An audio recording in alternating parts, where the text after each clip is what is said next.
बिस्मिल्लाहिर्रहमानिर्रहीम। अस्सलाम वालेकुम नाज़रीन, आप यूट्यूब चैनल देख रहे हैं। मैं इमरान खान हूँ। मैं बहुत सारी तफसीलात हैं आपके साथ शेयर करनी है, लेकिन सबसे पहले इमरान खान साहब के हवाले से चंद दिन पहले मैंने आपको बताया था कि जेल में उनकी सिचुएशन क्या है। मैंने आपको बताया था कि मल्टीपल इशूज़ हैं खान साहब को और उनके ऊपर बहुत सारी पाबंदियाँ लगी हैं जेल में। अभी जो लेटेस्ट इन्फॉर्मेशन है, पिछले 1-2 दिनों में जो कुछ हुआ, मैंने दोबारा इन्फॉर्मेशन निकाली है, जेल से निकाली है, मैं आपके साथ शेयर करता हूँ। इमरान खान साहब को शेव का सामान दिया गया है। शेविंग का सामान उनके पास नहीं था। उनके जो दाढ़ी के बाल हैं वो बढ़ रहे थे, तो उनको शेव का सामान दिया गया है। यानी एक पाबंदी ये ख़त्म हुई। और रेज़र का, क्योंकि एक रेज़र दिया जाता है कैदी को, इमरान खान साहब को पूरा पैकेट दिया गया है। जेल में ऐसा नहीं होता नॉर्मली, लेकिन इमरान खान साहब को पूरा पैकेट दिया गया है। आम तौर पे जब किसी कैदी को एक रेज़र दिया जाता है तो इस्तेमाल करने के बाद वो वापस उसको देना होता है और वहाँ पे कोई मुलाजिम खड़ा रहता है करीब। तो यहाँ इमरान खान साहब को पूरा उसका एक पैकेट दिया गया है, जो मेरे पास जेल से इन्फॉर्मेशन है।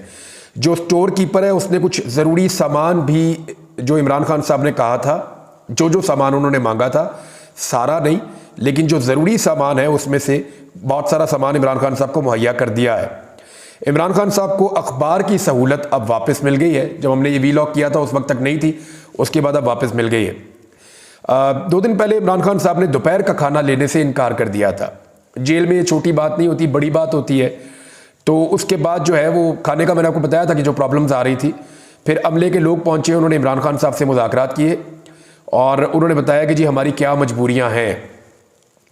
एक और जेल से जो मुझे खबर आई, अब उसके अंदर मुझे कोई तफसील नहीं बता पा रहा क्योंकि उन्हें आइडिया ही नहीं है। मुझे ये खबर आई कि 2 मरतबा इमरान खान साहब से कुछ लोगों ने मुलाकात की है जेल में, और ये मुलाकात रात के वक्त हुई है। अब ये कौन लोग थे, कहाँ से आए थे, क्यों मिले इमरान खान साहब को, इसके बारे में कोई इन्फॉर्मेशन नहीं है, क्योंकि जब वो मुलाकातें हुई तो वहाँ पे जेल के अमले का कोई बंदा मौजूद नहीं था। हाँ, ये ज़रूर है कि जो आए वो प्रोटोकॉल के साथ आए और 2 लोगों ने इमरान खान साहब से अलग अलग जेल में मुलाकात की है, और उसके बावजूद इमरान खान साहब पे सख्ती रही और फिर अब हालात जो है वो बेहतरी की तरफ जा रहे हैं। ये जब इमरान खान साहब ने खाना नहीं खाया दोपहर का, जब पूरी दुनिया के अंदर शोर मच गया, जब आलमी सतह के ऊपर आवाज़ उठी, तो ये छोटी छोटी चीज़ों की इंफॉर्मेशन मेरे पास आई थी, ये मैंने आपके साथ शेयर की है। लेकिन इसके बावजूद इमरान खान साहब को पहले जैसा जेल के अंदर जो माहौल है वो तो नहीं है। ये नहीं, इमरान खान साहब जिस तरह पहले वॉक करते थे या उनकी मुलाकातें होती थी, वकला से मिलते थे, सहाफ़ियों से उनकी बातचीत हो जाती थी, ये सारी चीज़ें रोकी गई हैं। फजलुर रहमान साहब नवाज शरीफ साहब के घर गए थे मिलने के लिए। नवाज शरीफ साहब ने जाती उम्र में सारों को इकट्ठा किया और ये ऐसा लगता है कि हुकूमत की जानिब से आखिरी पैंतरा था कि फजलुर रहमान साहब को काबू कर लिया जाए। फजलुर रहमान साहब भी थे, बिलावल भी थे, बाकी पॉलिटिकल पार्टीज भी थी। तो मियाँ साहब ने हुकूमत का सारे इत्तेहादी बुलाए हुए थे, साथ फजलुर रहमान साहब को बुलाया हुआ था कि अगर हम सब इकट्ठे हो जाएं तो आईनी तरमीम हम कर सकते हैं। तो नवाज शरीफ साहब ने आखिरी कोशिश की है। नवाज शरीफ साहब ने क्या किया पहले वो बताता हूँ, फिर बताता हूँ पाकिस्तान में इस आईनी तरमीम के लिए क्या कुछ ऐसा किया जा रहा है जिसे पाकिस्तानी कभी नहीं भूलेंगे। यानी जब एक कौम के साथ जुल्म होता है ना, जुल्म को लोग भूल जाते हैं, डंडे पड़ते हैं, लोग भूल जाते हैं, बाद में हंस के बता रहे होते हैं मुझे भी वहां डंडे पड़ गए थे। लोग गिरफ्तार होते हैं, भूल जाते हैं।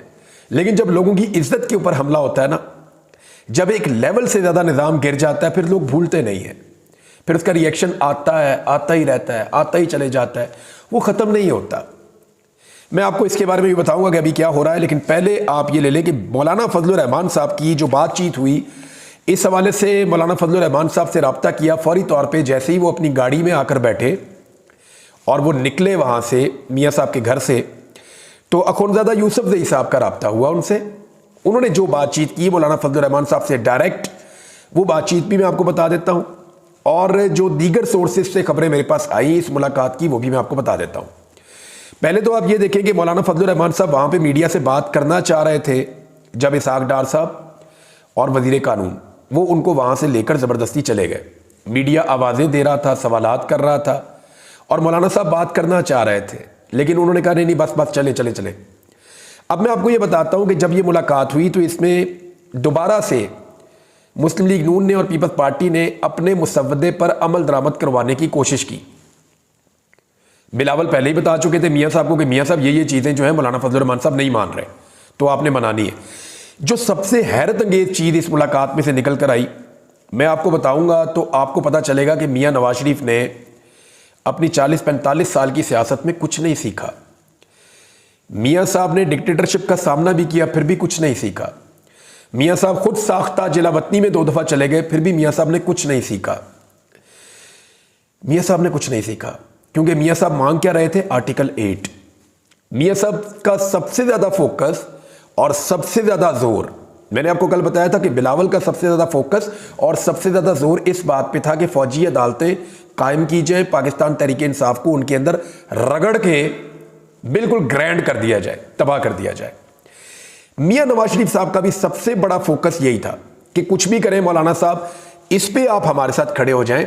आईडी अदालतों के हवाले से आपने बहुत बात कर ली है, वहां हम आपकी बात मान लेते हैं। ये जो आर्टिकल 8 है, बुनियादी इंसानी हुकूक वाला मामला जो है पाकिस्तान में, इस पे मियाँ साहब ने कहा कि आप हमारी मदद करें मौलाना साहब। और इस पे मौलाना साहब से मियाँ साहब बार बार क्या मांग रहे थे कि हमें फौजी अदालतों का आप हथियार दे दें ताकि इमरान खान साहब को हम अच्छी तरह स्क्रू कर सकें, इमरान खान साहब को हम हमेशा के लिए अंदर रख सकें।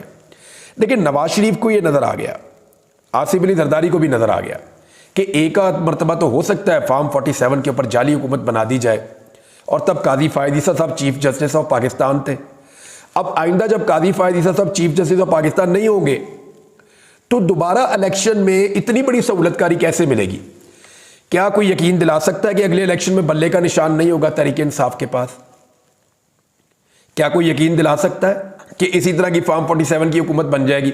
तो अब लोगों को मायूस करने का एक ही तरीका रह गया कि आईनी तरमीम करवा के इमरान खान साहब को सारी जिंदगी के लिए जेलों में बंद कर दिया जाए और उन्हें कभी बाहर ना आने दिया जाए। अब ये एक घटिया तरीन सियासत है, जमहूरियत के नाम के ऊपर धब्बा है, इक्तदार की हवस में ये लोग अपनी तमाम इकदार भूल चुके हैं, और ये पड़ी हुई है PMLN की भी जमहूरियत, यानी जमहूरियत के चैंपियन और दावेदार जो कहते हैं हमने जमहूरियत के लिए बड़ी लड़ाई लड़ी है। सिचुएशन इनकी ये है कि वो क्या मांग रहे हैं? आर्टिकल 8 में सहूलतकारी मांग रहे हैं, और उसके अलावा क्या मांग रहे हैं? उसके अलावा मांग रहे हैं जी फौजी अदालतें आप हमें बनवा दें। तो मौलाना फजलुर रहमान साहब ने वहां पे भी किया चिट्टा इनकार। फजलुर रहमान साहब ने कहा जी ये भी मैं नहीं कर रहा। अब फजलुर रहमान साहब उनको कुछ अपने करीब लेकर आए, उन्होंने कहा जी आईनी अदालत नहीं बनाते, लेकिन आईनी तरमीम के जरिए से आईनी बेंच बनाने की तरफ चले जाते हैं। बेंचेस की तश्कील के अंदर कोई ऐसा तरीकाकार, और इसके लिए तो आईनी तरमीम की जरूरत भी नहीं है, ये तो सुप्रीम कोर्ट ऑफ पाकिस्तान से आप बात करें, प्रैक्टिस एंड प्रोसीजर कमेटी ये चीजें कर सकती है, और ये सिंपल कानून साजी के जरिए भी ये चीजें हो सकती हैं। बहरहाल फजलुर रहमान साहब को ये रिक्वेस्ट की गई जी बाहर मीडिया मौजूद है तो थोड़ा सा जरा ये स्टेटमेंट दे दे कि हम करीब आ गए हैं, ताकि लोगों की आस ना टूट जाए। तो फजलुर रहमान साहब क्योंकि वफादार आदमी होगा, ठीक है चलो यार, फजलुर रहमान साहब चले गए। वहां पे इन्होंने अपनी बातचीत की, फजलुर रहमान साहब ने कहा करीब आ गए, लेकिन ये नहीं बता पाए कि किस चीज पे करीब आ गए। और फजलुर रहमान साहब ने कहा कि जो इनका मुसव्वदा था हमने मुस्तरद किया है, मुसव्वदा वही है जो फजलुर रहमान साहब का है, और फजलुर रहमान साहब के मुसव्वदे पे जो चीजें वो इन्हें काबिल कबूल नहीं है। अब फजलुर रहमान साहब के बगैर आईनी तरमीम नहीं हो रही। जैसे जैसे ये खबरें बाहर निकल रही थी कि जनाब फजलुर रहमान साहब कुछ नहीं कर पाएंगे, साथ साथ फस्तायत अपने उरूज पे जा रही थी। मैं आपको बताता हूं कि आज के दिन में क्या वाकयात हुए हैं ये गुज़िश्ता रात में। एक तो शाह महमूद कुरैशी साहब वो 1 साल से जेल में है, उनका बेटा भी जेल जा चुका है, पूरी फैमिली को जो है वो अजाब में मुब्तला किया हुआ है। तो शाह महमूद कुरैशी साहब की बहू जो कि जैन कुरैशी MNA उनकी बीवी है, उनको अगवा कर लिया गया उनके घर के बाहर से। और अजीब बात यह कि चंद गज के फासले पे पाकिस्तान के वजीर दाखिला का घर है। ये घर है शाह महमूद कुरैशी साहब का, और मोहसिन नकवी का घर है ये साथ ही, चंद गज के फासले पे। और वहां से अगवा किया गया शाह महमूद कुरैशी साहब की बहू को, और जैन कुरैशी की वाइफ है वो। और जब इनके घर से गाड़ी उन गाड़ियों के पीछे गई, 3 गाड़ियों पे अगवा किया, मास्क पहने हुए थे नामालूम अफराद ने, उन्होंने अगवा किया। जब गाड़ी पीछे गई तो 2 वीगो डालों ने गाड़ी का रास्ता रोक दिया और ब्लॉक कर दिया। अब उनकी जो भाभी है वो भी गैर सियासी है, ये बता रही थी जैन कुरैशी की बहन मेहर बानो कुरैशी साहबा कि जी मेरी भाभी भी गैर सियासी, उनके घर वाले भी गैर सियासी, सारे परेशान हैं। उनकी 3 साल की और 5 साल की 2 बच्चियां हैं, वो रात को सो रही हैं, सुबह उठेंगी वो अपनी मां को ढूंढेगी। तो ये जनाब सिचुएशन उनके साथ हो रही है। तो ये आग सबसे घर में आनी है। ये देखें, ये शुरू हो गया ना मामला। ये जो लोग आज PMLN में और पीपल्स पार्टी में बैठे हुए एंजॉय कर रहे हैं ना, बड़ी बड़ी सीटों के ऊपर बैठे हुए एंजॉय कर रहे हैं, वजारतों के ऊपर बैठे एंजॉय कर रहे हैं, ये सारे इस बात को लिख कर लें और याद रखें, हुकूमतें बदलती रहेंगी, कभी आप हुकूमत में, कभी अपोजिशन में। ये जुल्म आपके दरवाजे पे आना है, ये आग अब लग चुकी है, इसका सेक आपके घर में पहुंचेगा और आपको इसका सामना करना पड़ेगा।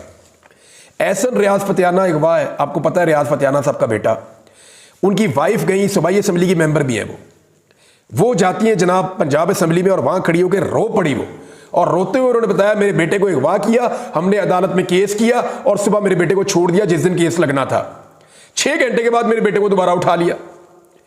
और दबाव क्या डाला जा रहा है मेरे शौहर के ऊपर जो एमएनए है रियाज फतियाना के, आकर तरमीम के हक में वोट डालो। रोते हुए एक मां ने वहां पे असेंबली के फ्लोर पे खड़े होकर बात की, और वो बेटा भी जो है वो पहले उसी असेंबली का मेंबर था, पंजाब असेंबली का। कोई इंसाफ नहीं है, कोई सुनने वाला नहीं है, कोई दादरसी करने वाला नहीं है। चौथी खबर, ये एक और भी आप ले लें, ये फयाज छजड़ा साहब, इनके बारे में बता रहे हैं, ये एमएनए है जी, इनके बारे में बताया जनाब हामिद रजा कादमी साहब ने। उन्होंने कहा जी इनके 12 साल बेटे को उठाकर ले गए, बेटे के सीने का जो मांस है उसे और नाखूनों को प्लास से पकड़ रहे थे, और ये सारा जुल्म बच्चे की मां को दिखाया जा रहा था सिर्फ इसलिए कि वोट चाहिए आईनी तरमीम के लिए। फिर उन्होंने ये कहा कि हमारे पास कॉल रिकॉर्ड्स मौजूद हैं कि एमएनए को कॉल करके 75 करोड़ 80 करोड़ की ऑफर्स की जा रही हैं। एक एमएनए को 1 अरब 5 करोड़ तक की भी ऑफर की गई है। शफकत ऐवान साहब के पास सारी गुफ्तगू रिकॉर्डेड भी मौजूद है एक एमएनए के पास, ये भी उन्होंने बताया जनाब। अब इसके अलावा आप ये देखें कि अख्तर मेंगल साहब क्या बता रहे हैं। अख्तर मेंगल साहब बता रहे हैं कि मेरे लॉजिक के ऊपर रेड हुई है, और उसके अलावा जी मेरी जो सेनेटर है नसीमा एहसान, 2 सेनेटर है ना अख्तर मेंगल साहब के पास बलूचिस्तान से, उन्होंने कहा जी सेनेटर नसीमा एहसान को अपार्टमेंट में, उनके अपार्टमेंट के अंदर मैसूर कर दिया गया है और उनका बेटा अगवा कर दिया गया है। यानी एक और सेनेटर उनको मैसूर कर लिया और उनका बेटा अगवा कर दिया। एक और सेनेटर है इन्हीं की जमात के सेनेटर कासिम, इनके बारे में अख्तर मेंगल साहब बता रहे हैं कि उनके 8 बजे अस्पताल में डायलिसिस थे, ये गुर्दों के डायलिसिस जो होते हैं, इसके बगैर आपको पता है मरीज के लिए बड़ा इशू हो जाता है। उनके डायलिसिस थे 8 बजे इस्लामाबाद के एक अस्पताल में। वो कह रहे हैं उस वक्त से लेकर अब तक वो अपने बेटे समेत गायब हो गए हैं। ये किस तरह की जमहूरियत है? ये जनाब सवाल जो है पूछा है। अब मेरे दिमाग में भी एक सवाल आ रहा है सादा सा, क्या नवाज शरीफ और आसिफ अली जरदारी की सियासत यहां पहुंच गई है कि माओं को मजबूर किया जाएगा, माओं को, बहनों को, बेटियों को, बीवियों को उठाया जाएगा, अगवा किया जाएगा? आपको पता है हमारा दीन जो है इस्लाम इतना खूबसूरत मजहब है, हमारे दीन में ये बात बताई गई है और इसकी ताकीद की गई है। हमारे आका नबी अकरम सल्लल्लाहु अलैहि वसल्लम ने फरमाया था कि दुश्मन के साथ जंग भी हो ना तो औरतों और बच्चों के ऊपर अटैक नहीं करना। यानी दुश्मन जो मुसलमान नहीं, गैर मुस्लिम दुश्मन के ऊपर भी आपने अटैक करना है तो आपने औरतों और बच्चों को नुकसान नहीं पहुंचाना। नबी अकरम सल्लल्लाहु अलैहि वसल्लम को जब पता चला कि एक लड़ाई के दौरान जब दुश्मन के कुछ बच्चे भी नरगे में आकर मारे गए तो आपने बड़ा इसका अफसोस किया और बार बार किया, बड़ी मुलामत हुई इसकी। तो मामला यह है कि आज सिर्फ एक आईनी तरमीम के लिए अपने मुल्क के अरकान असम्बली की बीवी महफूज नहीं है, बेटी महफूज नहीं है, माएँ महफूज नहीं है, बच्चियां महफूज नहीं है। ये क्या चल रहा है? ये कितना जुल्म है, इसका आप अंदाजा कर लें कि क्या काजी फायद ईसा साहब जो इस वक्त पाकिस्तान के चीफ जस्टिस ऑफ पाकिस्तान है, चंद दिन के लिए रह गए हैं, क्या जाते जाते उन्हें नजर नहीं आ रहा? वो रोजाना कहते हैं कि असेंबली जो है, या वो इस ऐवान को ये कहते हैं बार बार कि ये मुकद्दस ऐवान है, वो पार्लियामेंट को सुप्रीम कहते हैं बार बार। तो पार्लियामेंट के मेंबर्स की माएँ बहनें उठाई जा रही हैं, बेटियां उठाई जा रही हैं, बहुएं उठाई जा रही हैं। काजी फायद ईसा साहब आप किधर हैं? यानी जिस ऐवान को आप मुकद्दस कहते हैं, ये आग रुकेगी नहीं, ये सबके घरों तक आएगी। जजेस इंसाफ नहीं देंगे तो उन्हें भी एक दिन इसका सामना करना पड़ेगा। मैं आपको लिख कर दे रहा हूं। मैं बार बार कहता था कि जुल्म चंद सहाफियों पे हो रहा है, बाकियों पे भी होगा, और फिर मेरे देखते ही देखते बाकी सहाफी भी इसके नरगे में आए। अब पाकिस्तान तहरीक इंसाफ के ऊपर बहुत ज्यादा दबाव है। दबाव इस बात का है कारकुनों की जानिब से कि एहतजाज की कॉल दी जाए और एक फाइनल और बड़ा एहतजाज किया जाए, स्पेशली इमरान खान साहब के मामला को लेकर। और तहरीक इंसाफ के कारकुन ये कह रहे हैं, खुलकर कह रहे हैं कि अगर ये काली तरमीम हो गई तो फिर इमरान खान साहब कभी भी बाहर नहीं आएंगे। लिहाजा जो करना है वो अभी किया जाए, वरना ये वक्त पाकिस्तान तहरीक इंसाफ की क़यादत ज़ाया कर देगी। और बहुत सारे लोग जो है वो इस बात को मानते भी हैं कि ये हो सकता है। एजाज सैयद साहब ने एक खबर दी, एक और चीज़ भी ऐड कर लें। उन्होंने कहा जी ख्वाजा शहराज साहब जो MNA है PTI के, उनके घर पे रेड की तो उनकी छोटी बच्ची है, उसने एक ना पेट पाला हुआ है कुत्ता, तो वो जो लोग रेड करने हैं वो कुत्ता उठा के ले गए। वो बच्ची बेचारी अपने कुत्ते के लिए रो रही है, वो बेचारी वो उदास है कि मेरा कुत्ता उठा के ले गए, ताकि घर वालों पे प्रेशर बने। दोबारा रेड करने आए, मुलाजमों के मोबाइल उठा कर ले गए। अब जुनैद अकबर और इकबाल अफरीदी इन दोनों ने बताया कि हमें पेशकश की गई है और बड़ी अमाउंट्स की पेशकश की गई है कि जनाब आप हमसे पैसा ले लें और आप आईनी तरमीम में वोट डाल दें, आईनी तरमीम के हक में। तो ये क्या करना चाह रहे हैं आईनी तरमीम से? वैसे ही मुल्क के ऊपर कोई कब्जा कर ले, कोई इमरजेंसी मार्शल लॉ लगा दे मुल्क पे। यानी हद होती है किसी चीज की कि औरतों को उठा लेना, बहुओं को उठा लेना। मेरी अभी तक दिमाग में ये बात मुझे समझ नहीं आ रही कि ये किस लेवल तक हम पहुंच गए हैं। तो ये सिलसिला रुकेगा तो नहीं, ये कभी नहीं रुकेगा। किसी सोसाइटी में, किसी मुआशरे में इन चीजों की इजाजत नहीं होती। जहां जहालत होती है वहां पे भी इन चीजों की इजाजत नहीं होती, लेकिन यहां पे हो रहा है। अब मैं एक चीज नाज़रीन, पर्सनल मैं बहुत कम बात करता हूं, लेकिन अभी मैं आपको बताना चाहता हूं कुछ चीजें। फरवरी 2024 में जब इलेक्शन हुआ ना, उससे पहले मुझे बहुत वार्न किया गया था, मना किया गया था। तो मैंने अपना काम किया। जब मैं फॉर्म 45, फॉर्म 47 सिंप्लीफाई करके पाकिस्तान के लोगों को बता रहा था, और उन दिनों में इन्होंने हुकूमत बनानी थी जाली, तो मुझे अचानक एक दिन मैं सोकर उठता हूं, मुझे पता चलता है जी मैंने कादी फायद ईसा की जान को खतरे में डाल दिया है मुबारक सानी वाले केस को इस्तेमाल करके। हालांकि मेरे फरिश्तों को भी नहीं पता।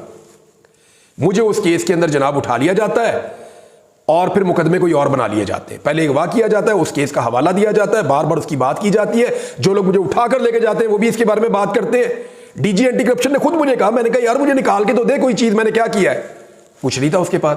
फिर मेरे पे एक मुकदमा बनाया, फिर दूसरा बनाया, और फिर मैं 3 हफ्ते के बाद बाहर आया जब तसल्ली से इन्होंने अपनी फॉर्म 47 की हुकूमत बना ली थी। अभी दोबारा मैं देख रहा हूं कि गुज़िश्ता 24 घंटों से वही सारे अकाउंट रीएक्टिव हुए हैं PMLN के मीडिया सेल के, और वो दोबारा से मेरे खिलाफ एक प्रोपेगेंडा कर रहे हैं कि ये जो बच्चों ने एहतजाज किया है इनको मैं लेकर आया हूं एहतजाज करने के लिए, मैंने उकसाया। मैं बहुत क्लियरली आपको कह दूं, मैंने बड़ी जिम्मेदारी के साथ इस वाकये को रिपोर्ट किया है, एक एक एंगल को कोट करके रिपोर्ट किया कि ये बात उसने की और ये बात उसने की, और मैंने जो तशद्दुद हुआ उसकी भरपूर मजम्मत भी की है। और साथ मैंने ये भी कहा है कि इसके ऊपर एक आज़ादाना कमीशन बनाया जाए ताकि दूध का दूध और पानी का पानी हो। ये तजवीज़ भी मैंने दी है। लेकिन एक मरतबा फिर ये खेल खेल रहे हैं। मुझे ऐसा लगता है कि मुझे दोबारा उठाने की, गिरफ्तार करने की इन्होंने तैयारी की है। और जो वजह मुझे समझ आती है वो ये है कि ये मकरूह किस्म की एक आईनी तरमीम आ रही है, तो इन्हें यह लगता है कि दबाव बहुत ज़्यादा ना हुकूमत के ऊपर, बहुत शदीद दबाव है हुकूमत के ऊपर इस आईनी तरमीम के लिए। तो अब वो ये सोच रहे हैं कि कम से कम मेरी आवाज़ को दोबारा बंद कर दिया जाए। तो ये है जनाब सिचुएशन। मेरी जिम्मेदारी है मैं आपको बता दूं, हालांकि इस मामले में मैंने इंतहाई मोहतात अंदाज में ना सिर्फ रिपोर्टिंग की है बल्कि एक्सपोज किया जुल्म करने वालों को। मैंने बताया कि ये जालिम है, ये जुल्म कर रहे हैं, बच्चों को लहूलुहान करने की इजाज़त हम किसी को नहीं देंगे। तो नाज़रीन अब तक के लिए इतना ही। अपना ख्याल रखिएगा, अपने चैनल का भी। अल्लाह हाफ़िज़।